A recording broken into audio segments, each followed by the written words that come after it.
Jizya, is it collected with dignity? So here's some collected notes. The honor of Islam lies in insulting kufr and kafirs. One who respects the kafirs dishonors the Muslims. The real purpose of levying jizya on them is to humiliate them to such an extent that they may not be able to dress well and to live in grandeur. They should constantly remain terrified and trembling.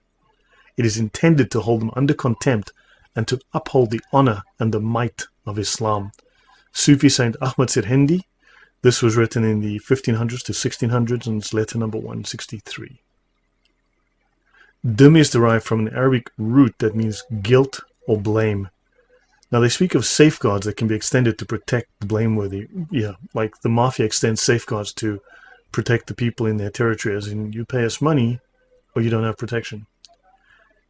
Interestingly, a hypocrite is considered to be a Muslim in name only. They are distinguished from true Muslims, according to Surah 9, by an unwillingness to wage or fund war. The Quran says that true believers fight and are ruthless to unbelievers. Yes, that is true. 9th century Islamic scholar Tirmidhi declares, in normal conditions when Muslims are in power and they're not living as a minority and they are not under any compulsion or subjugation, it is in order for Muslims that they should not give leeway to non-Muslims and they should not greet them first nor yield the way for them. This is Jamia Tirmidhi and volume 3, chapter 19.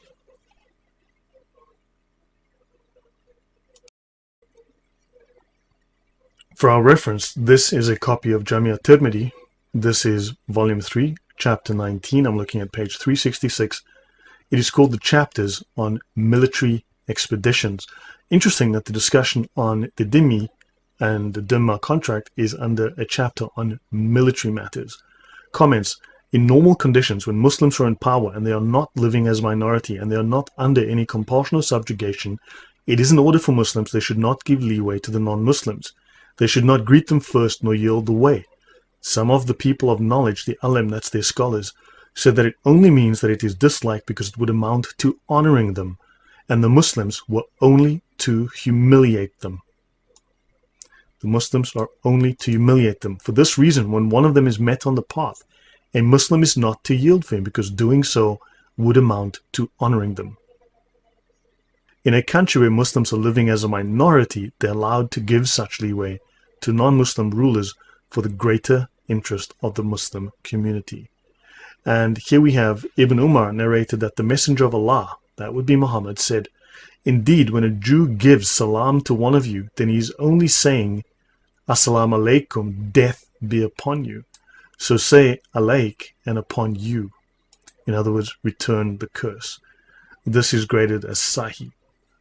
So to continue, I'll finish in 1 or 2 pages and then I'll continue again in 1 week. There should be 3 or 4 episodes to discuss this. Al-Ghazali advised on vanquished non-Muslim Dhimmi peoples one must go on jihad, e.g. raids, at least once a year.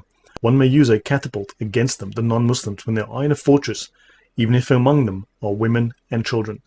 One may set fire to them and or drown them. If a person of the Al-Kitab, the people of the book, i.e. Jews and Christians, is enslaved, his marriage is automatically revoked. One may cut down their trees, one must destroy their useless books. Jihadists may take as booty whatever they decide.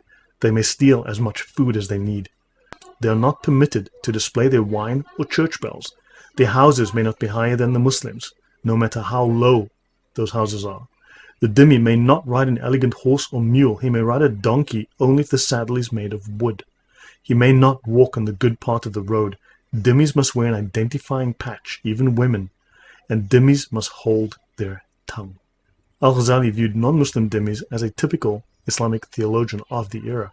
However, this is derived directly from Sharia, directly from the consensus of the Muslim scholars, so this is standard practice. Each male Jew should wear a yellow badge on his headgear. Wonder where Hitler got that idea. Maybe the Grand Mufti of Jerusalem, who became a Nazi SS general, had something to do with that. Each male Jew should wear a yellow badge on his headgear and a piece of lead hanging round the neck, inscribed with the word Dhimmi to signify they had to pay the poll tax. Jews also had to wear girdles around their waists.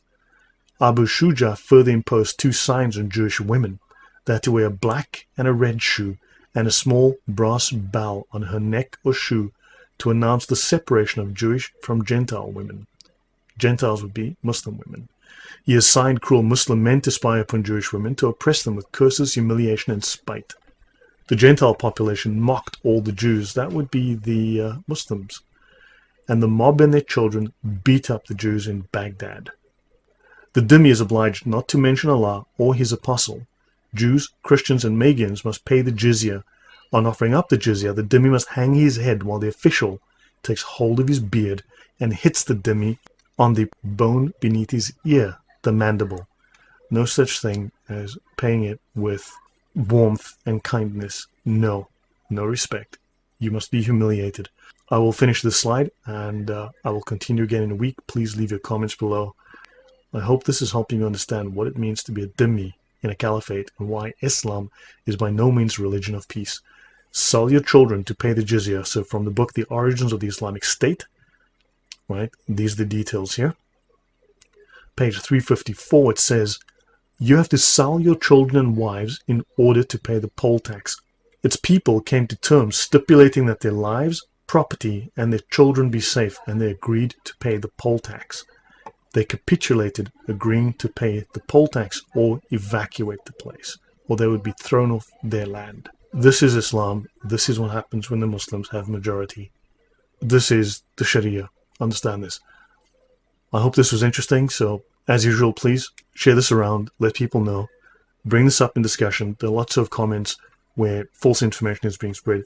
Now you start to have the facts. I will drop all the links to the various books down below so you can download them, read them for yourself. If you need anything, please comment and let me know. And of course, do support me. This takes hours of work and research.